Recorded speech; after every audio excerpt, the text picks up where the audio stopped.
So one night I was going downstairs and I realized that Nova had fallen asleep on the couch. And so of course I picked him up and started walking him to bed.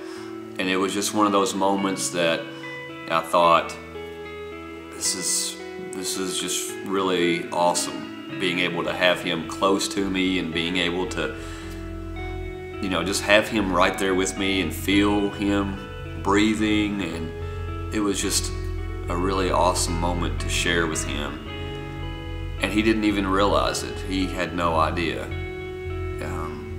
He had no idea that I was doing this for him, that I was getting him off the couch so he could sleep in his comfortable bed and have a good night's sleep. And he didn't realize it, but it didn't matter that he didn't realize it. It didn't matter that he wasn't participating in it. It didn't matter that he was actively involved in that moment. He didn't have to be. He was just there with me.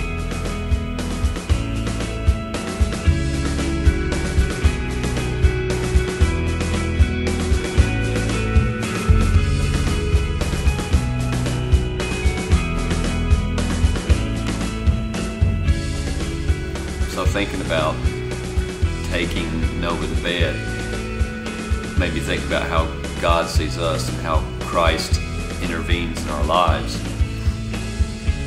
It's not a burden. It's not a burden for Christ to have to carry us. It's not a burden for God's grace to be shown to us. That's what it's about. And if we didn't need God to carry us through times, if we didn't need Christ to lean on, then why do we need a Savior? You know, just the same way that I helped Nova and I carried Nova, it wasn't something that I did begrudgingly. It wasn't something that I didn't enjoy doing. In fact, it was the exact opposite. It was a moment that I was able to share with him. And the same thing, when we have to lean on Christ, when Christ has to carry us, it's a moment of closeness that we have with Christ. We may not even be aware of it.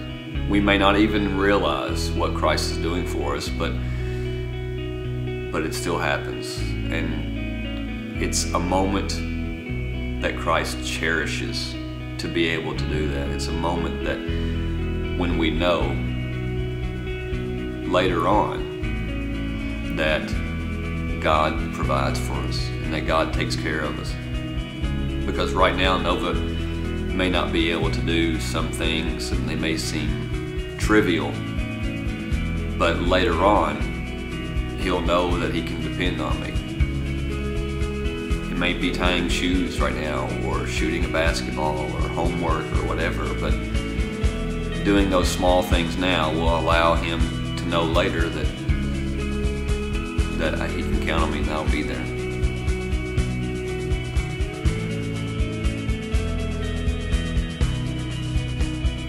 So the thing about it is that we can know that we don't have to be perfect to get God's approval. It's not about making sure to do certain things to get God's love. Because God already loved us, He sent Christ to die and to rise again. Because God did that for us, we can know it's not about earning His approval. We don't have to do anything to have that same resurrection power in our lives. Because if we know Christ, we already have it in us. We don't have to do anything to try to get it. And if you don't know Christ, then it's as simple as just receiving Christ and knowing that, you know, I accept Christ, I accept God, and I want that in my life. So just like me loving my son, we know that God, our Father, loves us because He's already finished the work that has to be done for us to live.